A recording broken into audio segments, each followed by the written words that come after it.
उन्होंने क्या किया, अपने देश के लिए अपने प्राणों को न्यौछावर कर दिया। हमारे देश पर क्या है, ये मुसीबत आई है नहीं, हमें कोई राजभोग नहीं सौंपना। हर जो है हमारे गांधी जी क्या थे, वकील थे, लेकिन उन्होंने क्या किया, नहीं मुझे वकालत नहीं करनी, मुझे अपने देश को आजाद कराने के लिए क्या करना है, लड़ना है, मुझे अपने भारतवासियों को आजाद कराना है। तो वैसे ही हम क्या करें, उनके माता पिता के द्वारा उनके अंदर संस्कार दिए गए थे। आपने रानी लक्ष्मीबाई के देखा होगा, मोरोपंत ने उनके अंदर वैसे संस्कार डाले। तो हम भी क्या करें, हमारे बच्चों को, आने वाली पीढ़ी को, आने वाली जो सदी है उनमें ये पीढ़ियां अपना महत्वपूर्ण योगदान निभाएगी। तो उसके लिए क्या करें, उसके लिए इन्हें संस्कार दें। हमारे विरासत में धन दौलत भी दे के जाना है। धन दौलत तो हर व्यक्ति कमा सकता है, धन दौलत खाने के लिए नहीं देता। अगर आप एक संस्कारित बच्चे को छोड़ के जाएंगे, एक संस्कारित बच्चे को छोड़ के जाएंगे तो वो पूरे समाज का निर्माण कर सकता है। और अगर एक आपका दारू पीने वाले व्यक्ति को छोड़ के जाना है तो समाज में पूरे समाज को बदनाम करता है। और अगर एक अच्छे व्यक्ति को, एक अच्छे डॉक्टर को, एक अच्छे इंजीनियर को और एक अच्छे संस्कारवान माता पिता की सुनने वाला समाज में जो कह दे, बड़े बुजुर्ग कह दे कि बेटा ये काम कर लो, वो कर दे, वो संस्कारवान बेटे की अगर मिसाल पैदा होती है, 10 व्यक्ति उसको देखकर कहेंगे कि उस बच्चे से सीखे। और अगर एक नशे पत्ते वाला बच्चे छोड़ के जाइए, एक कुसंस्कारी बच्चा छोड़ के जाइए। ये मैं बड़ों से बातचीत कर रहा हूँ विशेष तौर पर। आज जो हमारा उद्देश्य है, आने वाली जो है पीढ़ी को सही मार्ग की ओर ले जाए। परम पूज्य गुरुदेव ने यही कहा है कि अब जो है, जो हो गया आपके साथ, जो होना तो हो गया, लेकिन अपनी पीढ़ी को सुधारिए। अपनी पीढ़ी को धन दौलत नहीं चाहिए। आप खूब बिल्डिंग मकान बना के छोड़ के चले जाएंगे, और अगर उसको सही साठ खेती बाड़ी अपने खूब दी, व्यापार खूब दिया, धन दौलत खूब दी, और अगर उसको सही व्यवस्थित तरीके से चलाने वाला अगर व्यवस्थापक नहीं छोड़ के गए तो वो भी धन दौलत आपकी 2 दिन की है, वो भी खत्म हो जाएगी।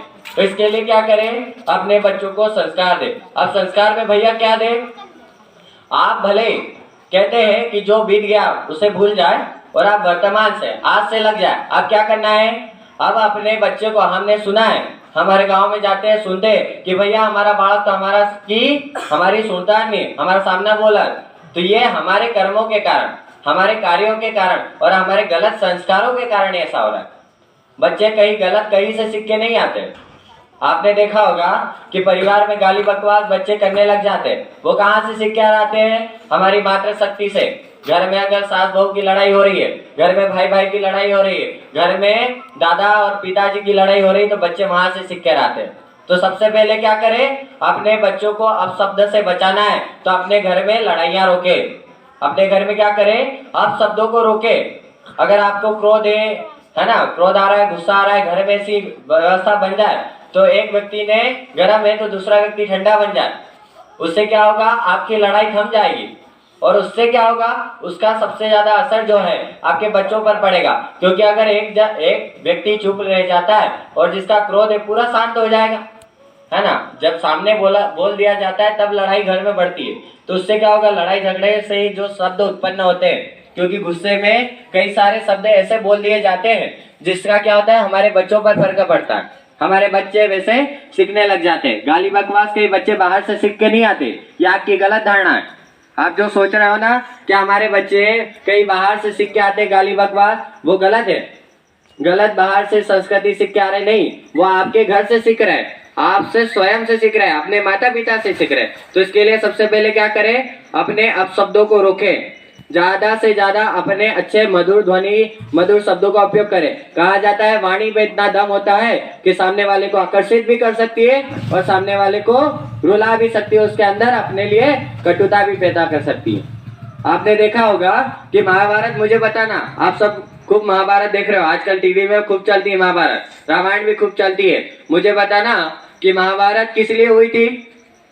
महाभारत किसी को मालूम है महाभारत क्यों हुई थी? द्रौपदी के अपशब्दों के कारण महाभारत हुई थी। वैसे तो दुर्योधन में ईर्ष्या खूब थी पांडवों के लिए, पर क्या होता है, जब एक बार वो काजमहल में जाता है तो द्रौपदी वहां क्या, उसको दरवाजे की जगह क्या लगता है, वहां पानी की जगह उसको लगता है कि यहाँ दरवाजा होगा, और वहां गिर जाता है वो। तो द्रौपदी ऊपर से दृश्य देख रही होती है और वो कहती है कि अंधे का बेटा अंधा होगा। तो ये क्या किया, उसने काटने का काम किया। उसकी जवान ने क्या कर दिया, उसके हृदय को काट दिया बेटा। तो ऐसा है कि सोच समझ कर बोले, व्यवस्थित बोले। और अगर हम वही मीठी बाड़ी बोल दे तो, अगर आप